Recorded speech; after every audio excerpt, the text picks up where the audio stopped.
இப்போது புதிய அறிமுகம் ஆச்சி ஹோட்டல் சாம்பார் 50 கிராம் ரூபாய் 20 மட்டுமே. இன்னமலர் நேயர்களுக்கு வணக்கம். நான் விஷால் பொலிவர். இன்றைய நேர்காணலில் நம்மோடு இணைந்திருக்கிறார் ஓய்வு பெற்ற ஐஏஎஸ் அதிகாரி திரு பாலச்சந்தர் அவர்கள். வணக்கம் சார். வணக்கம் சார். வணக்கம் சார். தேசிய ஜனநாயக கூட்டணியினுடைய தொகுதி பங்கீடு முதல் கட்டமாக முடிவடைந்தது. அதுல பாஜகவுக்கு 27 இடங்கள், பாமகவுக்கு 18, அமமுகவுக்கு 11. முதல் கட்டமா உங்களுடைய பார்வை என்ன சார்? குறிப்பா பாஜகவுக்கு 27 கொடுத்திருக்காங்க. இது எப்படி நம்ம பாக்குறது?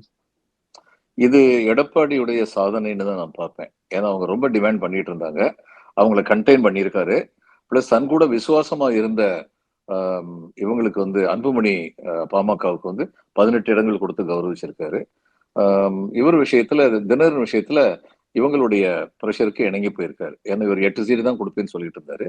11 சீட் கொடுத்திருக்கிறாங்கிறது வந்து இவர் வந்து நீக்கு போக நடந்து கொள்வதில் வெற்றி அடைந்திருக்கிறார். அதே சமயம் தன்னுடைய பலத்தை குறைத்துக் கொள்ளவில்லை அப்படின்னு சொல்லித்தான் நான் பாக்குறேன். இப்ப குறிப்பா அதிமுகவை பார்த்தோம்னா கிட்டத்தட்ட ஒரு 170 தொகுதிகள் கிட்ட நிக்கிற மாதிரிதான் நமக்கு தெரியுது.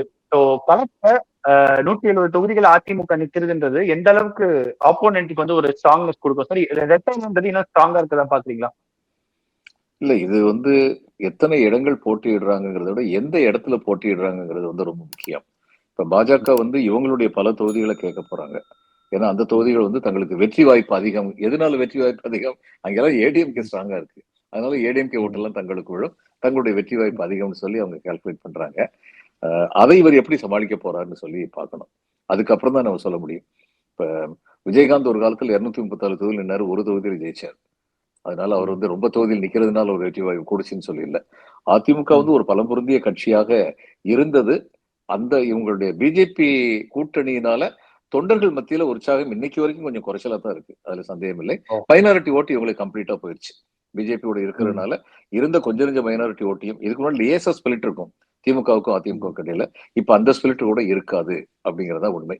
எங்க மைனாரிட்டி ஓட்டு விழும்னா எடப்பாடிக்கு விழும், நயினாருக்கு விழும். நயினார் வந்து இண்டிபெண்டன்ட் நின்னாலும் அவர் வந்து ஜெயிப்பாரு.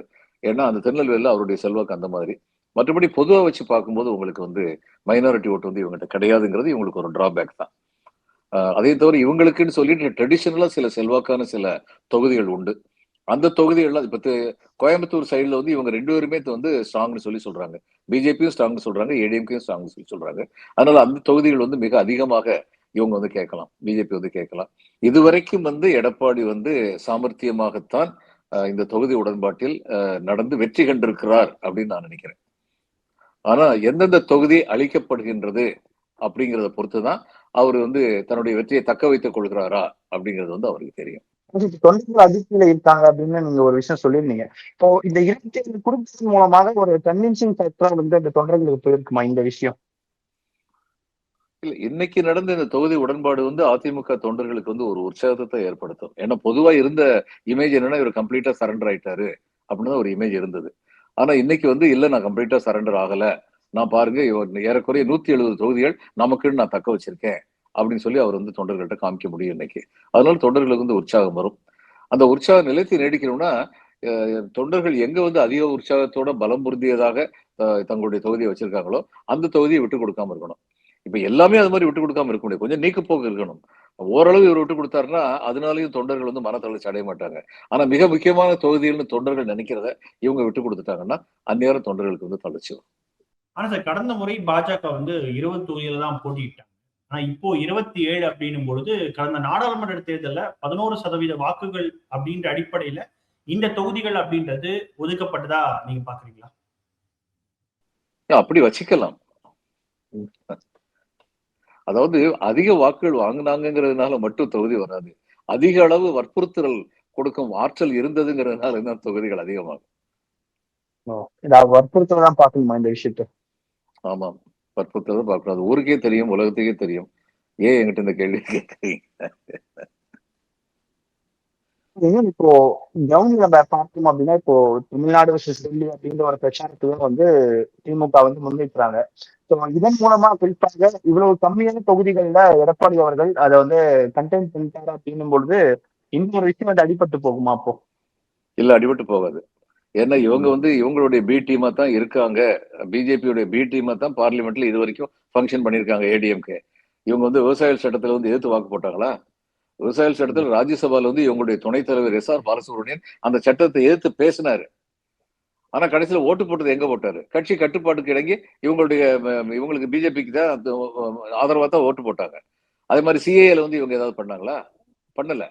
அதனால இவங்க வந்து நாட்டுல வந்து ஒரு நாட்டுடைய ஒற்றுமையை குலைக்கிற விதத்துல நடக்கிற எந்த முயற்சியிலையும், பிஜேபியுடைய எந்த முயற்சியிலையும் அந்த முயற்சிக்கு எதிராக இவர்கள் நின்றதில்லை. அப்ப இது ரொம்ப அழகா சொன்னார். இது தமிழ்நாட்டுக்கு எதிராக உள்ள ஒரு கூட்டணி அப்படின்னு என்டிஏ பத்தி சொல்றது காரணம், தமிழ்நாட்டுக்கு வர வேண்டிய பல நிதி நிதி பரிமாற்றங்கள் நடைபெற்றது இல்லை. இவங்க திரும்ப திரும்ப என்ன சொல்றாங்க, 12 லட்சம் கோடி ரூபாய் தமிழ்நாட்டுக்கு கொடுத்திருக்கோம். தினகரன் கூட கொஞ்ச நாளைக்கு முன்னாடி சொன்னாரு. இந்த 12 லட்சம் கோடிங்கிறது நம்ம இதை பார்க்கணும், பணம் வீக்கம் எந்த அளவுக்கு இருக்குன்னு பார்க்கணும். காங்கிரஸ் 6 கோடி கொடுத்திருந்தா அதுக்கு ஈக்குவலண்ட் தான் இன்னைக்கு உள்ள 12 கோடி. நம்பர் 1. காங்கிரஸ் எதுக்கெல்லாம் கொடுத்தாங்க? வளர்ச்சி திட்டங்களுக்கு கொடுத்தாங்க. இவங்க எது கொடுக்குறாங்க? இந்த இன்ஃப்ராஸ்ட்ரக்சருக்கு அதிகமா கொடுக்குறாங்க. இன்ஃப்ராஸ்ட்ரக்சர் கொடுத்துட்டு நாங்க வந்து தமிழ்நாட்டு கொடுத்தோங்கிறாங்க. இன்ஃப்ராஸ்ட்ரக்சர்னால உடனடியாக பலன் பெறுபவர்கள் வசதி உள்ளவர்கள் தான். இன்ஃப்ராஸ்ட்ரக்சர் வேண்டாம்னு நான் சொல்லல. இன்ஃப்ராஸ்ட்ரக்சர் கண்டிப்பா வேணும். ஆனா இன்ஃப்ராஸ்ட்ரக்சர் கூடவே மத்ததையும் பார்க்கணும், பீப்புள் வெல்ஃபேர் ஸ்கீமையும் பார்க்கணும்ல. இவங்க இன்னைக்கு வந்து நேஷனல் எஜுகேஷன் பாலிசின்னு ஒண்ணு கொண்டு வந்துட்டு முந்தா நாள் இருந்து வரிசையா வந்துகிட்டு இருந்த பண உதவிய இன்னைக்கு நீங்க NEP ஃபாலோ பண்ண கொடுக்க மாட்டோம்னு சொல்றது ஒரு ரொம்ப வெறுப்பு இல்லாம அமைதியாக சொல்வதென்றால் அது சுத்த அயோக்கியத்தனம். அப்படி சொல்றது பொலிட்டிக்கலி அண்ட் மாரலி அன்எத்திக்கல் அவங்க செய்யறது. இது வந்து என்ன திமுக எதிர்த்து அவங்க பாலிடிக்ஸ் பண்றாங்க, தமிழ்நாட்டை எதிர்த்து பாலிடிக்ஸ் பண்ணிட்டு இருக்காங்க. இவ சதர்ன் இந்தியா ரயில்வேல வந்து திடீர்னு சொல்லி இந்தியில உள்ள எழுத்துக்கள் அப்படி தமிழ்ல எழுதுறாங்க. அவங்களுடைய இதை வந்து காரியாலயத்தை வந்து இது தேவையா? சீண்டி விடுறது. தமிழ்தாய் வாழ்த்து பாடாம இருக்குது IIT-ல, சீண்டி விடுறது. தமிழ்தாய் வாழ்த்தை 2வதா பாடுறது, சீண்டி விடுறது. இதெல்லாம் யாரை சீண்டுறாங்க? திமுகவையா? தமிழக மக்களுடைய இன உணர்வை சீண்டுறாங்க. அப்ப இவர் முதலமைச்சர் சொன்னதுல என்ன தப்பு இருக்கு? இது வந்து NDA-க்கும் தமிழ்நாட்டுக்குமாக நடக்கின்ற யுத்தம் தான், அதுல சந்தேகமே கிடையாது. பிஜேபி தன்னுடைய போக்கை மாத்திக்க போறது கிடையாது. அவங்களுக்கு பேன் இந்தியான்னு ஒரு கான்செப்ட் இருக்கு. அதுல வந்து இந்தியும் சம்ஸ்கிருதம் தான் முக்கியமான மொழியா இருக்கணும். சும்மா வாயில வடை சுடுவாங்க, நாங்க அதை செஞ்சிட்டோம் இதை செஞ்சிட்டோம். எதை செஞ்சாங்க? சம்ஸ்கிருதத்துக்கு வந்து சில 1000 கோடி ரூபாய்கள் கொடுத்திருக்காங்க. எனக்கு அதை பத்தி ஒரு கம்ப்ளைண்ட் கிடையாது.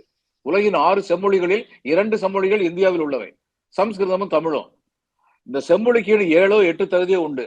அத்தனை தகுதிகளும் உள்ள ஒரே செம்மொழி தமிழ் தான். சம்ஸ்கிருதம் கிடையாது, லத்தீன் கிடையாது, கிரேக்கம் கிடையாது. ஏன்னா தமிழ் வந்து பயில் மொழி. தமிழுக்கு வந்து 2 சொல்லுவாங்க, செந்தமிழ்னு ஒண்ணு சொல்லுவாங்க, பைந்தமிழ்னு இன்னொன்னு சொல்லுவாங்க. செந்தமிழ்ங்கிறது செம்மையான மொழி, பைந்தமிழ்ங்கிறது வந்து பயில்கின்ற மொழி. அன்பும் அறனும் உடைத்தாயின் இல் வாழ்க்கை பண்பும் பயனும் அது அப்படின்னு எழுதி 2000 வருஷம் ஆச்சு. ஆனா இன்னும் நமக்கு அது அப்படியே வழங்குது. சாசருடைய இங்கிலீஷ் வந்து 400 600 வருஷத்துக்கு முன்னாடி எழுதப்பட்டது, சாசருங்கிற கவிஞரால் எழுதப்பட்டது. இன்னைக்கு உள்ள மாணவர்களுக்கு saucers English is translated into normal English. இன்னைக்கு உள்ள இங்கிலீஷுக்கு மொழிபெயர்த்து சொல்லி கொடுக்குறாங்க. அப்ப அந்த மொழி எங்க இருக்கு? நம்ம மொழி எங்க இருக்கு? சம்ஸ்கிருதம் இன்று பேசப்படாத மொழி. அப்போ நீங்க சம்ஸ்கிருதத்துக்கு ஊரா பல்கலைக்கழகத்துல சான்ஸ்கிரிட் சேர் வைக்கிறீங்கல்ல, எனக்கு மகிழ்ச்சி, அருமையான இலக்கிய மொழி. ஆனா நீங்க என்ன செஞ்சிருக்கணும்? பிரதம மந்திரி உலகின் மூத்த மொழியின் தமிழை மூச்சுக்கு மூச்சு சொல்றவர் என்ன செஞ்சிருக்கணும்? இந்தியாவில் உள்ள எல்லா பல்கலைக்கழகங்களிலும் தமிழ் இருக்கை ஏற்படுத்தப்பட்டிருக்க வேண்டும். அப்படி செஞ்சாங்கன்னா இவங்க தமிழை உண்மையாவே மதிக்கிறாங்கன்னு அர்த்தம். அப்படி செய்யாம தமிழ் மூத்த மொழி அப்படின்னு சொல்லிட்டு போறாங்கன்னா நம்மளை ஏமாத்துறாங்கன்னு அர்த்தம். அதைத்தான் பண்ணிட்டு இருக்காரு பிரதமர். இதுதான் உண்மை. அப்படி இருக்கும் பொழுது தமிழக மக்களுக்கு அரசியல் உணர்வு, அரசியல் புரிதல் பரிபூரணமாக இருந்தால் இந்த பிஜேபி தமிழ் மக்களை ஏமாற்றி கொண்டிருக்கிறார்கள் என்பது நன்றாக தெரியும். இவங்க போக்க இவங்க மாற்ற மாட்டாங்க. ஏன்னா ஏற்கனவே சொன்னாங்களே, RSS உடைய வழித்தோன்றல் தானே பிஜேபி. RSS சொல்லியிருக்காங்களா இல்லையா? பிராமணர்கள் தான் இந்த நாட்டை ஆள வேண்டும் சொல்லியிருக்காங்களா இல்லையா? இல்லைன்னு சொல்லட்டும். எல்லா உயிருக்கும் ஒரு பக்கம் நம்ம அங்க வர்ணாசிரமத்தை அப்படி போற்றி பாதுகாக்கிற இன்னொரு கொள்கை கூட்டம். இது ரெண்டும் எப்படி ஒன்னா வரும்? பிஜேபி காரங்களை பார்த்து கேட்கிற ஒரே ஒரு கேள்வி, நாங்கள் வர்ணாசிரமத்தில் நம்பிக்கை இல்லாதவர்கள், யாரா இருந்தாலும் திறமை மட்டும் இருந்தால் போதும், அவர்கள் அடைய வேண்டிய முன்னேற்றத்திற்கு உதவுவோம் அப்படின்னு அவங்க சொல்லட்டும் பார்ப்போம். நிச்சயமா NDA-வுக்கும் தமிழ்நாட்டுக்கும் இடையில் நடக்கிற யுத்தம் தான், அதுல சந்தேகமே கிடையாது. ஆனா சார் 2026ன்றது வந்து தமிழ்நாடு சட்டப்பேரவை தேர்தல் அப்படின்ற அடிப்படையில பார்க்கும்பொழுது சட்டம் ஒழுங்கு இந்த மாதிரியான விஷயங்களை மையப்படுத்தி தான் எதிர்க்கட்சிகள் எல்லாருமே வந்து பிரச்சாரத்தை முன்வைப்பாங்க. இப்ப இந்த இடத்துல தமிழ்நாடு விசஸ் என்டிஏ அப்படின்றது எந்த அளவுக்கு ஒரு சரியான ஒரு பிரச்சாரமா இருக்கும்? இது மட்டும் எடுக்கணும்னு நான் சொல்லலைங்க. இப்ப இதுக்கு வந்து அசிஸ்டன்ஸ் கொடுக்காம இருக்காங்கல்ல, நேஷனல் எஜுகேஷன் பாலிசியை ஃபாலோ பண்ணா தான் உனக்கு வந்து இந்த டீச்சர் சேலரி முதற்கொண்டு கொடுக்குற நிதி உதவியை, கல்வி நிலையங்களுக்கு கொடுக்குற நிதி உதவியை கொடுப்போம் அப்படின்னு சொல்றது வந்து யாருங்க பாதிக்குது? திமுகவையா பாதிக்குது? தமிழ்நாட்டு கல்வியை தானே பாதிக்குது. மெட்ரோவுக்கு வந்து நாங்க காசு கொடுக்க மாட்டோம், மெட்ரோ எங்கிட்ட ஹேண்ட் ஓவர் பண்ணிரு, இல்லைன்னா நாங்க கொடுக்க மாட்டோம். யாரை பாதிக்குது? எய்ம்ஸ் வந்து மற்ற ஊர்ல உள்ள எய்ம்ஸ் அத்தனைக்கும் சென்ட்ரல் கவர்மெண்டே நேரடியா நிதி உதவி கொடுக்கும். தமிழ்நாட்டில் உள்ள எய்ம்ஸுக்கு வந்து JICA, Japan international cooperation assistance ஒரு ஸ்கீம் இருக்கு. அந்த ஸ்கீம்ல இருந்து படம் வாங்கிக்கோன்னு சொன்னாங்க. உதயநிதி ஒரு செங்கலை கொண்டு காமிச்சாரு, அதுல என்ன தப்பு இருக்கு? அது யாரை பாதிக்குது? திமுகவையா பாதிக்குது? தமிழ்நாட்டை தானே பாதிக்குது. எத்தனையோ உதாரணங்கள் இது மாதிரி சொல்ல முடியும். இது தமிழ்நாட்டை பாதிக்கிற விஷயங்கள், பல விஷயங்கள் இவங்க செஞ்சுக்கிட்டு இருக்காங்க. அதனால இது வந்து நிச்சயமாக இது என்டிஏவுக்கும் இது தமிழகத்திற்கும் இடையில் நடக்கும் போர் அப்படின்னு சொல்றதுல சந்தேகமே கிடையாது. அதுதான் உண்மை. இன்னைக்கு இந்திய வந்து எத்தனை விதத்துல இவங்க திணிச்சுக்கிட்டு இருக்காங்க. இந்தி ஒரு மொழி, அந்த மொழி வளரட்டுமே. அந்த மொழி எல்லா இந்திய மக்களாலும் ஏற்றுக்கொள்ளப்படும் நிலை வந்தால் அந்த நேரத்தில் அது மட்டுமே ஆட்சி மொழியாக இருக்கும். ஆனால் அப்படி இல்லாமல் அந்த மொழியை திணிப்பதற்கு முயற்சி நடந்தால் அது நிச்சயமா வந்து மற்றவங்க மத்தியில வந்து ஒரு ஹேட்டட கிளப்பத்தானே அதைத்தானே பண்றாங்க. இது என்ன இப்ப தமிழ்நாட்டுல மட்டும்தான் இந்திய எதிர்ப்பு இருக்குன்னு நினைக்கிறீங்களா? நான் பெங்களூர்ல வாழ்றேன். நம்ம மெட்ரோல வந்து போய் இந்தி எழுத்துக்களை அழிச்சிருக்காங்க, மகாராஷ்டிரால அழிச்சிருக்காங்க, பெங்கால்ல அழிச்சிருக்காங்க. ஏன்? இதுக்கு முன்னாடி எல்லாம் அப்படியே இருந்தது இல்ல.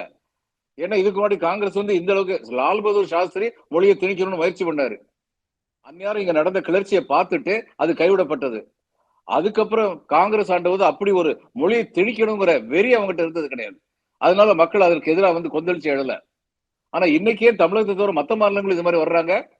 இவங்களுடைய இந்த ஓவர் எந்தூசியாசம் தான், அளவு மீறிய ஆர்வம், அதுதான் காரணம். நிச்சயமா சார். பல்வேறு கேள்விகளுக்கு மிக ஆழமாக பதில் சொல்வதற்கு நன்றி.